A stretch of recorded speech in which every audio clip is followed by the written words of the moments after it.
दिन बहार के शुरू में एक शख्स नदी के पानी में और खेत में सोना तलाश कर रहा था। घने जंगल के करीब इसने शेर की गर्ज सुनी। उसने बहुत एहतियात से इर्द गिर्द देखा। गर्ज की आवाज़ दोबारा आई। सिमत का तयन करते हुए जहां से आवाज़ आई थी उसने 20 कदम के फासले पर एक बड़े शेर को देखा जहां वो खड़ा था।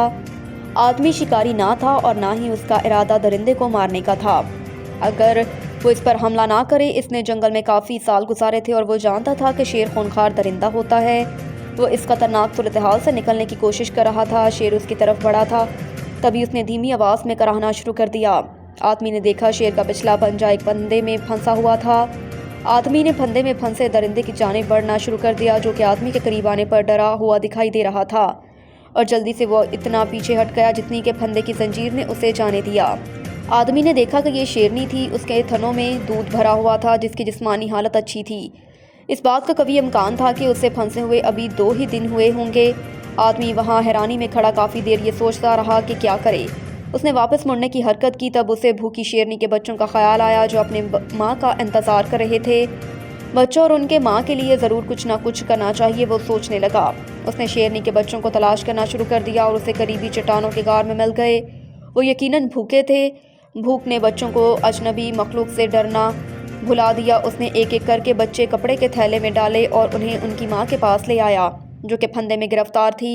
बच्चे जल्दी से अपनी माँ के पास चले गए। आदमी एक महफूज जगह पर खड़ा होकर ख़ानदान के दोबारा मिलाप को देखता रहा।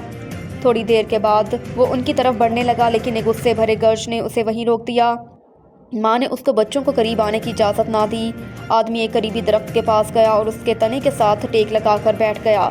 मैं इस वहशी दरिंदे का एतमाद हासिल करने के लिए क्या करूं? उसने अपने आप से पूछा। वो वहाँ काफ़ी देर बैठा रहा और फंसे हुए दरिंदे की मदद करने का तरीका सोचता रहा। तब वो खड़ा हुआ और तकरीबन भागता हुआ अपने आरसी लकड़ी के बने हुए कमरे में गया। थोड़ी देर बाद वो हाथ में गोश्त का टुकड़ा लिए वापस आ गया। उसने गोश्त का टुकड़ा शेरनी की तरफ फेंका। शेरनी ने थोड़ी सी हिचकिचाहट के बाद खाने का तोहफा कबूल किया और उसे खा लिया। चारों बच्चे जिनकी भूख मिट चुकी थी आदमी के पास आए और उसके पास दौड़ने उछलने कूदने लगे। ऐसा मालूम होता था उन्हें आदमी पर पूरा एतमाद हो गया है। अगले चंद रोज़ तक आदमी शेरनी को दिन में 2 मरतबा खुराक देता रहा। हर मरतबा जब वो गोश्त का टुकड़ा देता वो बच्चों और उनकी माँ के और ज़्यादा करीब चला जाता। 5वें दिन जब शेरनी गोश्त का टुकड़ा खा रही थी आदमी के उसके करीब आकर बैठ गया। दरहकीकत वो शेरनी के इस कदर करीब आ चुका था कि वो उस पर हमला भी कर सकती थी।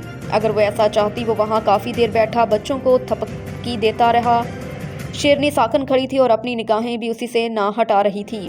तब आहिस्ता आहिस्ता आदमी ने अपने हाथ को हरकत दी और उसकी फंसी हुई टांग पर हाथ रख दिया और तब वो थोड़ी सी पीछे हट गई लेकिन इस पर हमला करने की कोशिश नहीं की।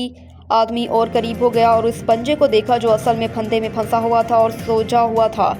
वो जानता था अगर ये फंदे से आज़ाद हो गई तो जल्द ठीक हो जाएगी। उसने अपने हाथ फंदे पर रखकर उस पर दबाव डाला। वो खुलकर उछला और शेरनी फंदे से आज़ाद हो गई। वो उसके पास चलकर आई, उसके हाथों को सूंघा। जंगल में जाने से पहले शेरनी रुकी, वापस मुड़ी और आदमी की तरफ देखा।